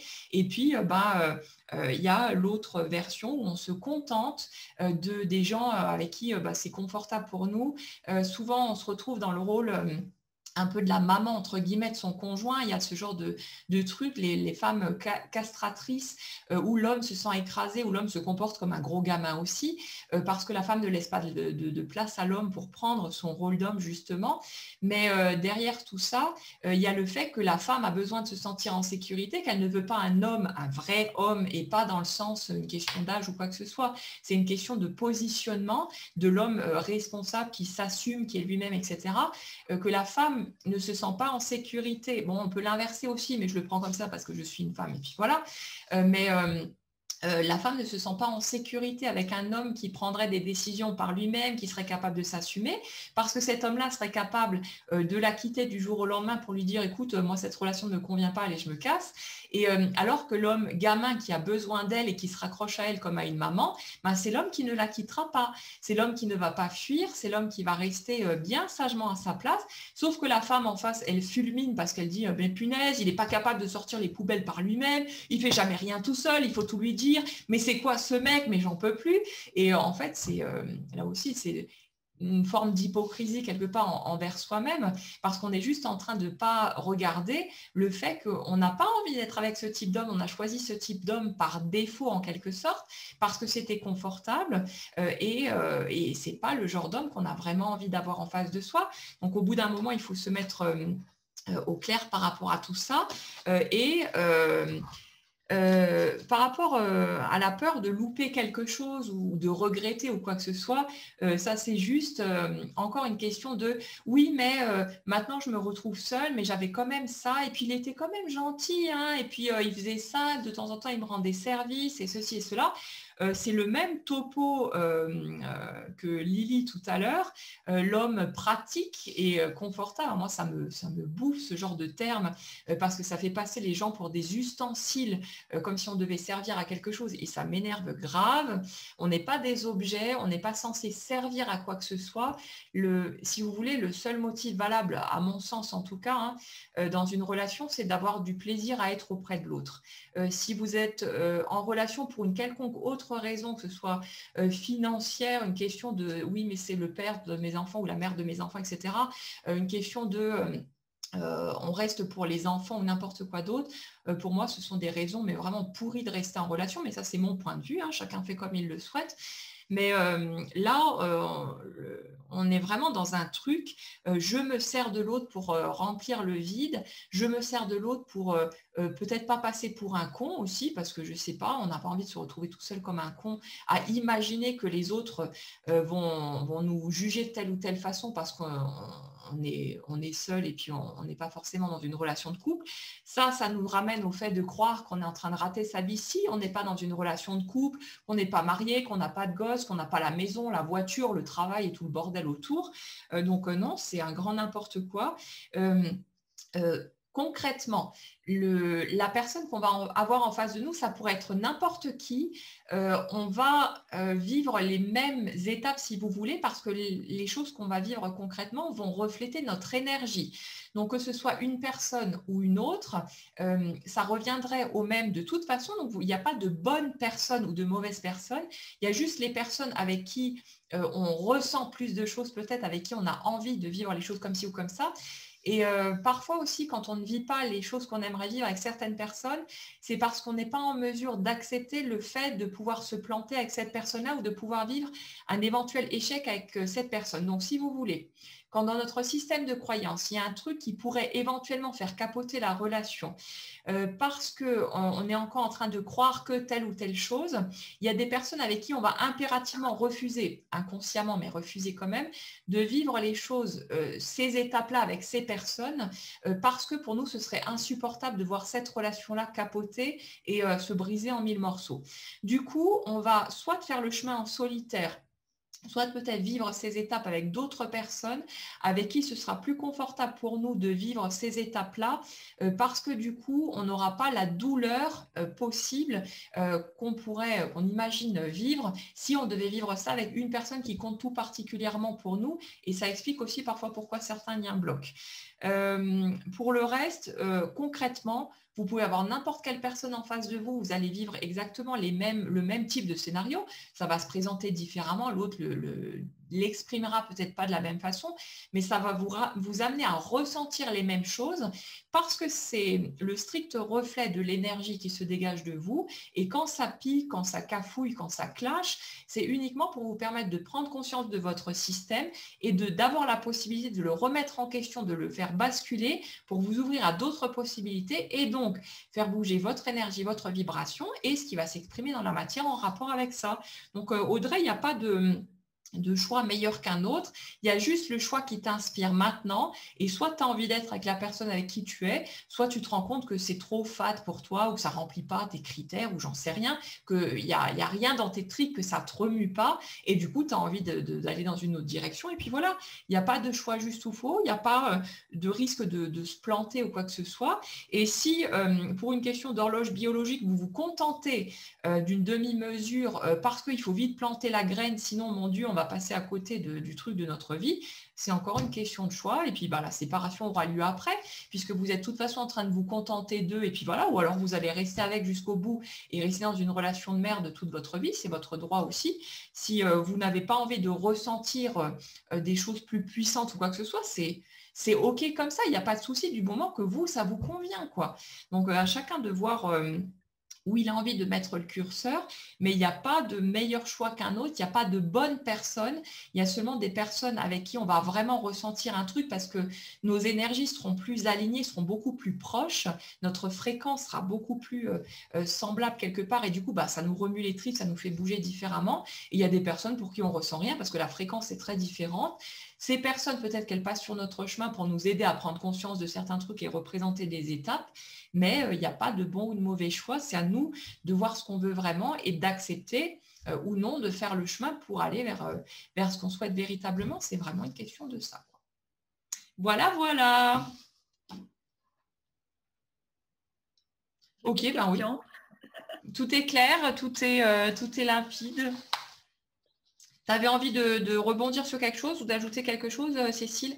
Ouais, un petit mot sur cette notion que je sais pas toi, mais moi c'est un peu un terme qui m'horripile maintenant de l'homme de notre vie ou la femme de notre vie, qui sous-entend qu'en fait il y a une seule et unique personne sur Terre qui est l'élu Et que si on est trop bête et que on va pas la voir ou pas le voir ou pas le reconnaître, on va passer à côté et qu'on n'aura finalement eu que des relations pourries parce qu'on n'aura pas su trouver l'élu de notre vie. Voilà, c'est qu'on aura tout raté. Non, j'adhère pas. Je pense qu'on peut avoir plusieurs personnes dans notre vie avec lesquelles ça peut être incroyable, qui vont nous apporter différentes choses à différents domaines et que pareil, dire j'ai rencontré l'homme de ma vie, ça sous-entend, ça nous met une pression quelque part parce qu'on sous-entend que ça doit durer toute la vie, puisque l'homme de notre vie est censé nous convenir parfaitement et donc durer pour toujours, hein, comme dans les Walt Disney. Exactement. Voilà.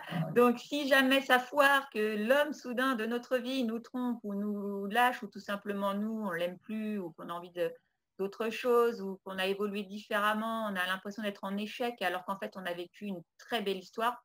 Mais tout ça parce qu'elle se termine, on se dit, ah bah non, en fait, c'était pas la bonne, il est où l'homme de ma vie? Voilà, tous ces concepts-là, j'adhère pas du tout. Je pense voilà, il peut y avoir plein de super personnes avec qui vivre des très belles choses, qu'il n'y a pas vraiment d'échecs, il y a juste des histoires qui commencent et des histoires qui se terminent. Euh, et voilà, et du coup, vivez, profitez, et surtout, comme dit Laure, foutez-vous la paix.